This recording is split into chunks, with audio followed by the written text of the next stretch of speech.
Guys, tahu nggak kalian bedanya pakan dengan pangan? Dan apakah makanan itu? Ini menurut Wikipedia ya.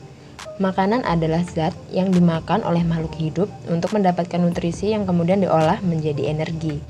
Karbohidrat, lemak, protein, vitamin, dan mineral merupakan nutrien dalam makanan yang dibutuhkan oleh tubuh.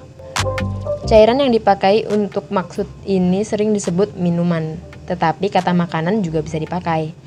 Makanan yang dikonsumsi oleh manusia disebut pangan, sedangkan makanan yang dikonsumsi oleh hewan disebut pakan. Kualitas suatu makanan dapat dinilai dari energi makanan dan juga umur simpan yang dimilikinya. Konsumsi makanan secara tidak tepat atau tidak cukup akan menyebabkan malnutrisi, yang dapat berujung pada berbagai gangguan kesehatan. Selain itu, beberapa jenis makanan bisa memicu timbulnya alergi makanan saat dikonsumsi oleh individu yang sensitif.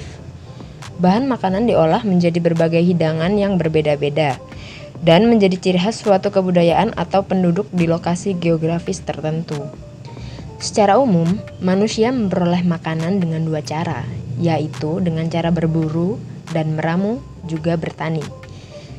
Sebagian besar makanan berasal dari tumbuhan dan hewan.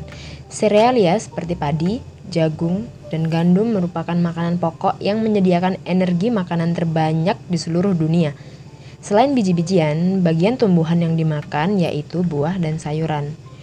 Beberapa orang mungkin menolak untuk memakan makanan dari hewan seperti daging, telur, susu, dan lain-lain.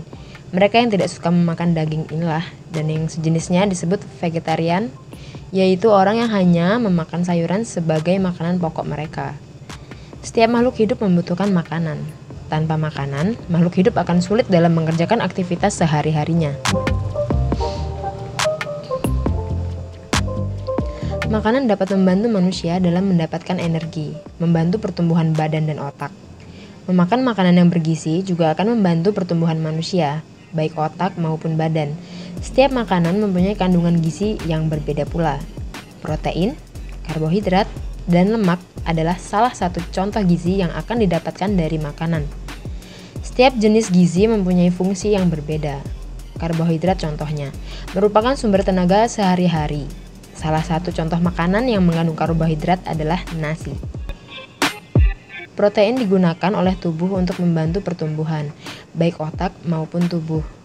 Lemak digunakan oleh tubuh sebagai cadangan makanan dan juga sebagai cadangan energi.